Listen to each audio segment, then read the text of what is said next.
प्रधानमंत्री जी के कर रहे हैं, जो कि एक संवैधानिक पद पर है, किस तरह देखते हैं आप? क्योंकि मुझे लगता है कि ये खिसियाट हार की खिसियाट है।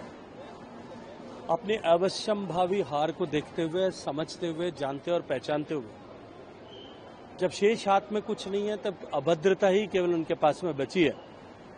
लेकिन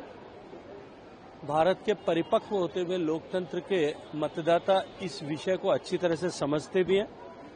और चुनाव आने पर इसके अनुरूप भी निर्णय निश्चित रूप से करेंगे। खड़गे साहब ने आज दिल्ली में प्रेस कॉन्फ्रेंस करी और कहा आरएसएस को बैन कर देना चाहिए। देखिए, मैं नहीं मानता कि मैंने पहले भी एक दिन कहा था, फिर ये कहूंगा,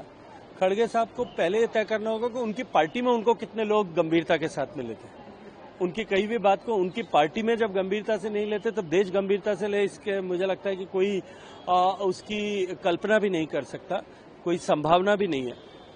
राष्ट्रीय स्वयंसेवक संघ 100 साल में इस तरह के अनेक उतार चढ़ाव, अनेक तरह की धमकियों भभकियों से बाहर निकल करके आज उस मुकाम पर आकर के खड़ा हुआ है जब पूरे देश में एक ही तरह से सोचने, एक ही तरह से प्रतिक्रिया देने, एक ही विषय पे एक ही तरह का बर्ताव करने वाले करोड़ों करोड़ों लोगों की फौज जो है राष्ट्रीय स्वयंसेवक संघ के पास में है। राष्ट्र निर्माण में लगा हुआ राष्ट्रीय स्वयंसेवक संघ किस तरह से राष्ट्र के लिए उपयोगी है, मैं एक उदाहरण देकर के कहना चाहता हूँ। स्वर्गीय चंद्रशेखर जी, जो शायद राष्ट्रीय स्वयंसेवक संघ से कहीं प्रत्यक्ष रूप से उनका जुड़ाव नहीं था, लेकिन जब मैं छात्र संघ का अध्यक्ष था उस समय एक कार्यक्रम में, छात्रों के कार्यक्रम में जब हम साथ थे, तब उन्होंने ये कहा था कि भारत का कभी अहित और विभाजन भविष्य में नहीं हो सकता,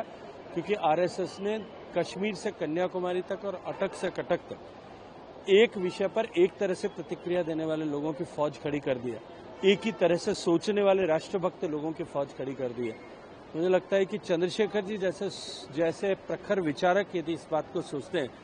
ये खड़गे साहब की कई भी बात जिनका न कोई अस्तित्व है, न कोई गंभीरता से लेता है, कहीं कोई वजूद नहीं। लास्ट सवाल है, जो